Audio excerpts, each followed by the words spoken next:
সুন্নাহকে যদি আমরা জিজ্ঞেস করি, বিশ্বনবী রেখে যাওয়া সুন্নাতে যদি আমরা একটু তালাশ করি, একটু স্ক্যানিং করি, একটু চোখ গোলাই, তাহলে সুন্নাহ আমাদেরকে বলে বেশি বেশি নফল ইবাদত করো আর আল্লাহর নৈকট্য হাসিল করো। সুবহানাল্লাহ পড়বেন না? কোরআন বলেছে সেজদায় লুটিয়ে পড়ো। যা যা বললাম আমি ওঠার আগে জিজ্ঞেস করে আবার শুনে যাব, কারণ আমি মনে করি এটা ক্লাস।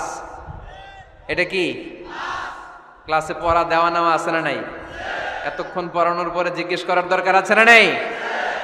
কোরআন বলছে কি আর সুন্নাহ কি বলে?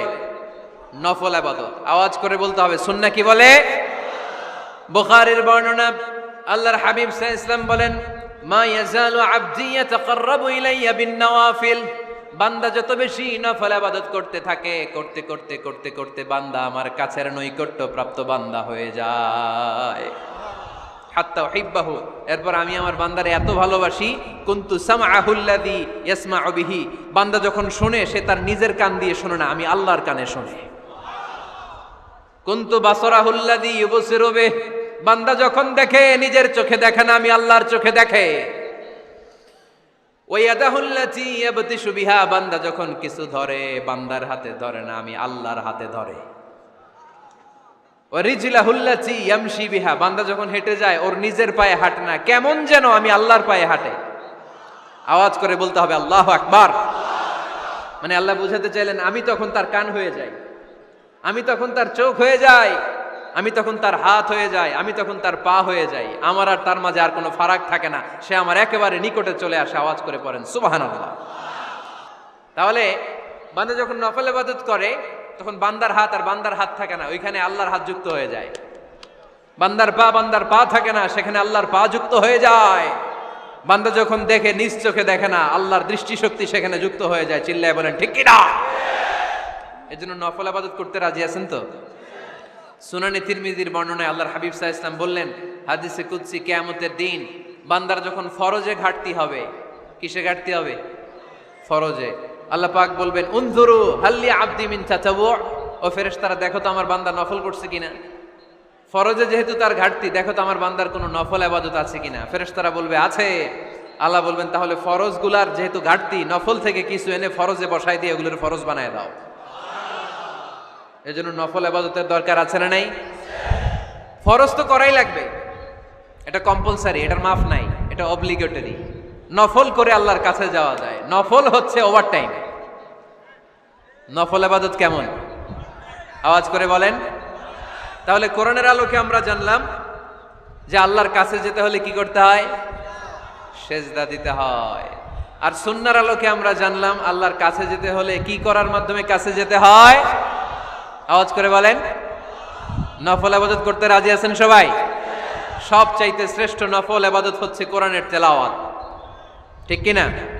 আল্লাহর হাবিব সাল্লাল্লাহু আলাইহি ওয়াসাল্লাম বললেন, নফল ইবাদতের মাধ্যমে আল্লাহর কাছে যেতে চাও, নৈকট্যপ্রাপ্ত বান্দা হতে চাও, আফদলুল ইবাদাতি তিলাওয়াতুল কোরআন। সবচাইতে যত নফল ইবাদতের লিস্ট হতে পারে, এই লিস্টে র্যাঙ্কিং এ 1 নাম্বার থাকবে কোরআনের তেলাওয়াত। এই কোরআন তেলাওয়াত করতে রাজি আছেন তো? তাহলে কোরআন তেলাওয়াত করব। 2 নাম্বার তাহাজ্জুদের সালাত পড়ব। কিসের নামাজ? হুজুর ফজরই পড়তে পারি না। ফজরই যে ফজর পড়ে তার জন্যই না তাহাজ্জুদ, ঠিক কি না? ফজরই তো পড়তে পারি না, তাহাজ্জুদ করব কখন? তাহাজ্জুদ পড়লে আপনার মর্যাদা বাড়ায় দিবে কে? রাব্বুল আলামিন বলেন, ওয়া মিনাল লাইলি ফাতাহাজ্জাদ বিহি নাফিলাতান লাকা আসা আন ইয়াবআসাকা রাব্বুকা মাকামাম মাহমুদা। তাহাজ্জুদের নামাজ যারা পড়বে তাদের মর্যাদা বাড়িয়ে দেয় কে? কারণ ওই মুহূর্তে আল্লাহ প্রথম আকাশে নেমে আসেন আর ডাকে, আলা মিন মুস্তাগফিরিন আগফিরালা। কার ক্ষমা দরকার? ক্ষমা চা, ক্ষমা করে দেব। আলা মিন মুস্তাকসিন আকসুলা। কার খাবারের দরকার, পোশাকের দরকার, চাও দিয়ে দেব। চাও, কার কি লাগবে চাও, আমি দিয়ে দেব। এজন্য শেষ রাতের দোয়া আল্লাহ কবুল করে। এই যে রমজান আসতেছে না সামনে, কোন মাসে রমজান? এপ্রিলে। সেজদায়ে নত হও,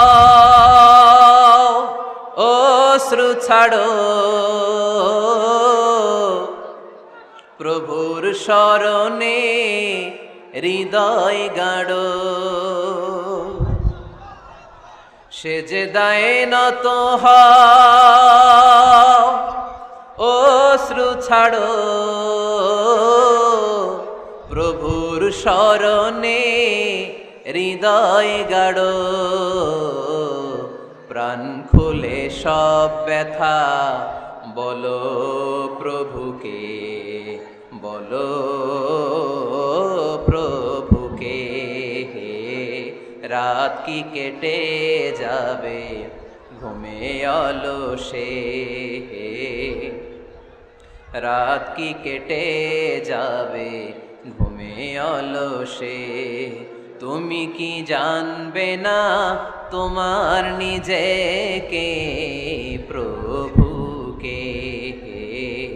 রাত কি কেটে যাবে ঘুমে অলসে, ঠিক কিনা? ঘুমে অলসে আমাদের রাত কেটে যায়, সেজদা দেওয়ার সময় নাই। কখন প্রভুর দরবারে হাজিরা দেব, কখন সেজদা দেব? আল্লাহর হাবিব সাল্লাল্লাহু আলাইহি ওয়াসাল্লাম বললেন, আকরাবু মা ইয়াকুনুল আবদু মির রাব্বিহি ওয়া হুয়া সাজিদ ফাকসিরু ফীহি দুআ। তোমরা যখন সেজদায় লুটিয়ে পড়ো তখন তোমরা আল্লাহর সবচাইতে কাছে চলে যাও, এজন্য ওই সময় বেশি বেশি আল্লাহর কাছে চেয়ে নাও। সুবহানাল্লাহ পড়েন। মনের যত আকুতি আছে, যত জ্বালা আছে, যত বেদনা, সেজদায় পড়ে আল্লাহরে বলার দরকার আছে না নাই? কারণ কেউ যেটা শোনে না, শোনে কে? পরীক্ষায় ভালো করতে চান, সেজদায় লুটিয়ে পড়ে আল্লাহরে বলেন। নেককার স্ত্রী চান, সেজদায় পড়ে আল্লাহরে বলেন। নেককার সন্তান চান, সেজদায় লুটিয়ে পড়ে আল্লাহরে বলেন। বিসিএস পরীক্ষায় টিকতে চান, সেজদায় লুটিয়ে পড়ে আল্লাহকে বলেন। পাসপোর্ট দিয়ে রেখেছেন, ভিসা হয় না, সেজদায় লুটিয়ে পড়ে আল্লাহরে বলেন। মনের যত জ্বালা, যত যন্ত্রণা, যত আকুতি, যত হাহাকার, সেজদায় লুটিয়ে পড়ে আল্লাহরে বলেন। কারণ আল্লাহর দরবার এমন দরবার, এই দরবার থেকে কেউ কোনোদিন খালি হাতে ফিরে না। চিল্লায় বলেন ঠিক কিনা? কেউ ফিরে না খালি হাতে আল্লাহরে তোর দরবারেতে, তাই না? পড়েন সবাই, কেউ ফিরে না। আকরাবু মা ইয়াকুনুল আবদু মির রাব্বিহি ওয়া হুয়া সাজিদ। বান্দা যখন সেজদায় লুটিয়ে পড়ে, বান্দা আল্লাহর সবচাইতে কাছে চলে যায়। এই কথাটা মনে থাকবে আপনাদের সবার। আমরা কখন আল্লাহর সবচেয়ে কাছে যাই? আওয়াজ করে বলেন। যখন আমরা সেজদায় পড়ে থাকি। আপাত দৃষ্টিতে মনে হয় সেজদাটা যখন দেই জায়নামাজের উপরে আমার কপালটা পড়ে, সেজদাটা যখন দেই মসজিদের টাইলসের উপরে আমার সেজদাটা পড়ে, সেজদাটা যখন দেই মনে হয় যে মসজিদের কাপড়ের উপর আমার কপালটা পড়ে। কিন্তু বিশ্বনবী বলেন না, তোমার কপালটা আল্লাহর কুদরতি পায়ের উপরে পড়ে। আকরাবু মা ইয়াকুনুল আবদু মির রাব্বিহি ওয়া হুয়া সাজিদ। বান্দা যখন সেজদায় লুটিয়ে পড়ে, বান্দা আল্লাহর সবচাইতে কাছে চলে যায়। তাহলে কোরআন আমাদেরকে জানালো, যদি আল্লাহর প্রিয় হতে চাও সেজদায় লুটিয়ে পড়ো। আল্লাহর প্রিয় হতে চাইলে কি করব? আওয়াজ করে বলেন কি করতে হবে? আল্লাহর হাবিব সাল্লাল্লাহু আলাইহি ওয়াসাল্লাম লম্বা সময় ধরে রাতে সেজদায় পড়ে থাকতেন। আল্লাহর হাবিব সাল্লাল্লাহু আলাইহি ওয়াসাল্লামের সাহাবারা সব সময় লম্বা লম্বা রুকু দিতেন, লম্বা লম্বা সেজদা দিতেন। কিন্তু আমরা রুকুর মধ্যে তাড়াহুড়ো করি, সেজদা দিতে যে তাড়াহুড়ো করি, এরকম আছে না নাই? নিমসার এলাকায় এরকম কেউ নাই আলহামদুলিল্লাহ। আপনারা তাড়াহুড়ো করেন? করবেন না আমার ভাইয়েরা। There is no rushing in সালাহ। সালাতে তাড়াহুড়ো নেই। There is no hastiness in সালাহ। সালাতে কোনো তাড়াহুড়ো নেই। সল্লু সালাতান মুআদ্দি'। এমন ভাবে নামাজে দাঁড়াবেন মনে করবেন এটাই হতে পারে আমার জীবনের শেষ নামাজ, ঠিক কি না? পারফর্ম দ্য সালাহ as if this is your last and final prayer.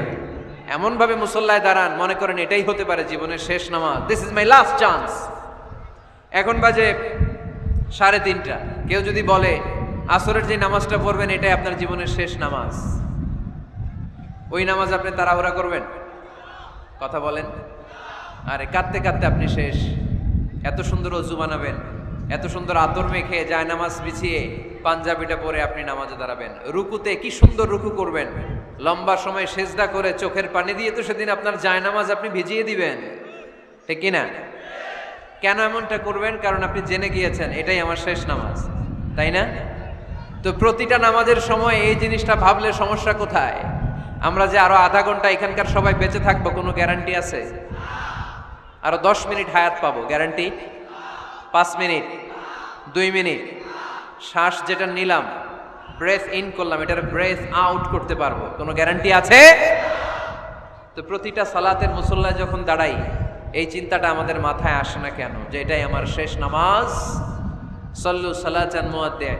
আমার প্রিয় কুমিল্লাবাসী ভাইয়েরা, যখনই নামাজে আমরা দাঁড়াবো আমরা ভাববো হতে পারে এটাই আমার জীবনের শেষ নামাজ। এটাই জীবনের, ভাবা যাবে? আর লম্বা চূড়া রুকু করবেন, লম্বা সেজদা করবেন, রুকুতে পিঠটা সোজা রাখবেন। আল্লাহর হাবিব সাল্লাল্লাহু আলাইহি ওয়াসাল্লাম যখন রুকু করতেন পিঠটা থাকতো স্ট্রেট ফরওয়ার্ড, বাঁকাও না উঁচুও না। ওয়াকানা বাইনা যালিক। সাহাবারা বলতেন আল্লাহর হাবিব সাল্লাল্লাহু আলাইহি ওয়াসাল্লামের রুকুর পিঠের উপরে পানি ভর্তি কোনো গ্লাস রেখে দিলে গ্লাসটাও কাঁপবে না, পানিটাও পড়বে না। তার মানে বাঁকা ছিল পিঠ, তাই না? কি ছিল? সোজা। আবার আল্লাহর হাবিব সাল্লাল্লাহু আলাইহি ওয়াসাল্লাম বললেন সবচেয়ে বড় চোর যে নামাজে চুরি করে। সাহাবারা বললেন কাইফা ইয়াসরিকু ফিস সালাহ, নামাজে কেমনে চুরি করে? আল্লাহর হাবিব সাল্লাল্লাহু আলাইহি ওয়াসাল্লাম বললেন ইয়াসরিকু ফি রুকুইহি ওয়া সুজুদিহি, রুকু সেজদায় চুরি করে। এরকম নামাজ চোর আছে না নাই? রুকু থেকে সোজা হয়ে দাঁড়িয়ে কয়েক সেকেন্ড আপনি রিল্যাক্স করবেন। প্রথম সেজদা দিয়ে আপনি সোজা হয়ে বসে কয়েক সেকেন্ড রিল্যাক্স করবেন। কি করবেন? রিল্যাক্স। আওয়াজ করে পড়েন সবাই, রিল্যাক্স। নামাজে তাড়াহুড়ো নাই, সালাত হচ্ছে মেডিটেশন, রিল্যাক্স। এক সেজদা দিয়ে বসে আপনি রিল্যাক্স করবেন ধীরস্থির ভাবে, এরপরে দ্বিতীয় সেজদায় যাবেন। অনেকে সেজদা প্রথমটা দিয়ে কোন রকম মাথাটা তুইলেই আবার সেজদায় দৌড় মারে, আছে না নাই? রুকু থেকে স্ট্রেট ফরওয়ার্ড দাঁড়ানোর কথা, দাঁড়িয়ে 1-2 সেকেন্ড রিল্যাক্স করার কথা, ওইটা না করে রুকু থেকে কোন রকম মাথা তুলেই আবার সেজদায় দৌড় মারে, এরকম ডাকাত আছে না নাই? এরাই সালাত চোর। আমরা যেন নামাজ চোরের খাতায় নিজেদের নাম না তুলি, আমরা যেন বেশি বেশি আল্লাহর সেজদা দেই। তাহলে কোরআন আমাদেরকে জানালো আমরা যদি আল্লাহর কাছে যেতে চাই কি করতে হবে? বইলা গেছি, খাইয়া ফেলাইছি? আওয়াজ করে বলেন কি করবেন? আল্লাহর হাবিব সাল্লাল্লাহু আলাইহি ওয়াসাল্লাম সব সময় লম্বা লম্বা সেজদায় পড়ে থাকতেন। আল্লাহর নবীর সাহাবারা সব সময় লম্বা লম্বা সেজদায় পড়ে থাকতেন। আল্লাহ বলেন তারাহুম রুকআন সুজদা। আপনি দেখবেন আল্লাহর নবীর সাহাবারা আবু বকর, ওমর, উসমান, আলী রাদিয়াল্লাহু তাআলা আনহুম আজমাইন, তাদের স্বভাব ছিল বিপদে পড়লেই লম্বা লম্বা সেজদায় পড়ে যেতেন।